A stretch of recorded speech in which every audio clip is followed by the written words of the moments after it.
Hello, everybody. Jehu Hand here again. I have my thoughts. I'm going to step right into it on the Middle East, specifically the Israel Palestinian conflict, which has been going on at least for 80 years and actually probably longer.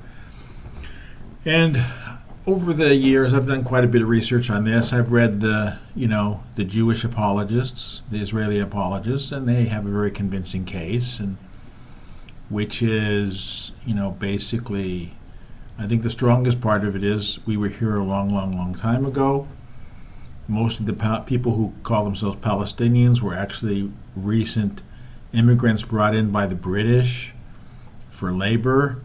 In 1947, the UN recommended a partition, which was fair. In 1948, the Palestinians left because they were told by the Arab brothers that they're going to be able to return because the Arabs are going to win the war, etc., etc. And the Palestinian side, has arguments against all those things, and in which case they may have some truth to them. But the reasons for this conflict and the way that it can be resolved is determined by factors that are greater than this. And you may not like them. You may think it's unfair, but we have to recognize what reality is. As it currently is, there's a state of Israel. There's a region called the West Bank, which historically was called Judea and Samaria, where the Palestinian Authority is in charge.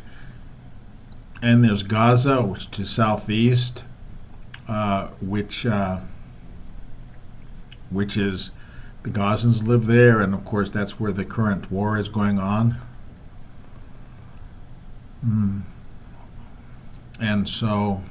And there's also the city of Jerusalem, which is, somewhat divided up,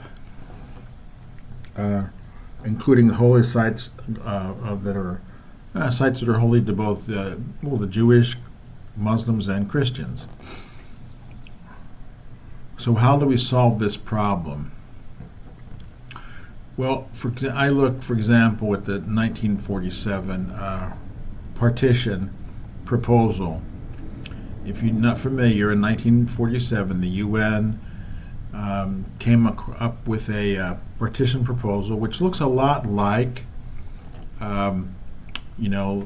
Israel as it currently is now versus the West Bank and Gaza being with the Palestinians. And you can say that was the Jewish. You could say the Jewish lobby was more powerful and more persuasive, but I think it's pretty convincing that one of the factors that led the Palestinians to reject this partition was that they believed that with the help of surrounding Arab countries, they could get more territory through force, through military action, and unfortunately, that wasn't the case, because the Arab nations did start a war and they lost it.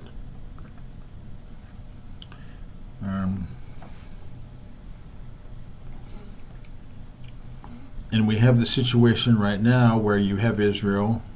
Let's bring it to the present, which is a Western country. It's has, you could say, as far as tech, their economics, the state of development is top tier in the world. And then you have, understand the West Bank is primarily agricultural, it's rural. And Gaza, which basically is subsisting on charity and has for decades. And I think I think no one can dispute this, and I think that you have to look at this as as kind of a microcosm or a parallel of what the whole problem is. Because the Palestinians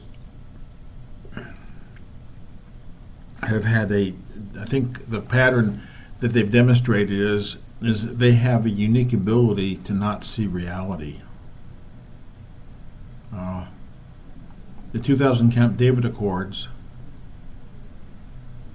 from most people in the West's point of view, represented real concessions by Israel and provided for a two-state solution. Arafat rejected it.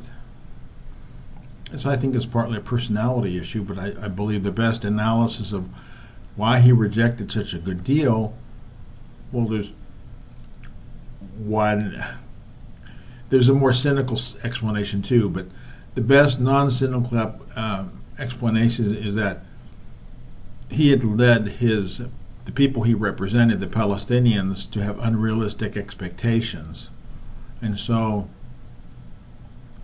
she couldn't sell the deal that was made at Camp David, etc., to his constituents. They wouldn't accept it.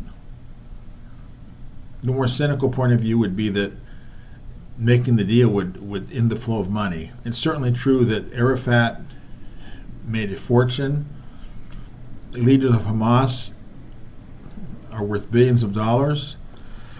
And so it's very profitable to continue this state of paralysis. But, and I think, I think the basis for this is that the Palestinians are in an alternate world than Israelis. Israel is, even though it's unique as being, it's not a religious theocracy, but it is, Jewish ideas and thinking permeate the government. But it's a Western country. It adheres to Western values, whereas Palestine adheres to Muslim, Arab values.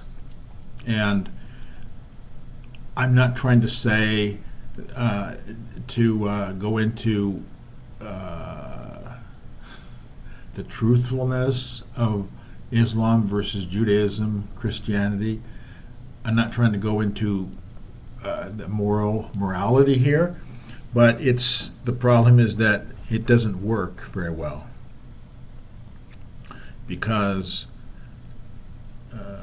if you compare a predominantly Muslim country with a predominantly Christian or Jewish, or at least the eighth ethos, they're much less successful. Society is not,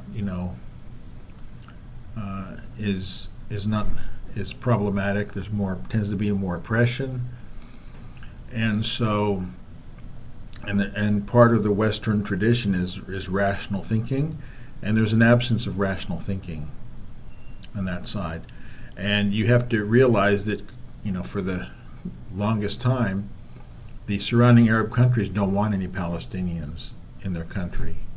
Egypt it firmly blockades the southern end of Gaza. Jordan won't take any of these people as refugees because they are troublesome people. Maybe they have a right to be, but we don't know. And Palestinian people have to recognize that in Israel, children are going to school, primary school, high school, university, and they're learning how to be engineers, doctors, the trades, which is equally as important, businessmen. That's what it means to grow up in Israel. But it seems that the only thing that Palestinian children learn is about killing Jews. And I checked on ZipRecruiter the other day. I didn't see any opening for Jew killers. Palestinians, the parents, and I believe a lot of them do, they need to think about their children and about what life their children are going to have. And And instead of focusing on wrongs that have been done in the past and adopting a victim mentality, that doesn't work. It doesn't work. What works is you figure out your goals, you work toward them, and then things turn out okay. That's the Western way. It's not the holding of grudges. And I'll admit that in this conflict, Israelis aren't lily white and pure. I would, if you told me that Jewish people have a higher percentage of pricks and assholes than, let's say, Americans in general, I might not disagree with you. But you have to recognize that the Jewish people are successful wherever they are, and it's because of their culture. And Ashkenazi Jews have a genetic mutation which makes them susceptible to Tay-Sachs disease, but it does give them a little edge in intelligence. But the most important thing is culture. In other words, Palestinians, this is a war that you can never win. You cannot win. You have to be realists. You have to realize that you have to take a long-term approach, that success is the best revenge. I know this is a bitter thing to hear, but it's the rational way to go about it. Just like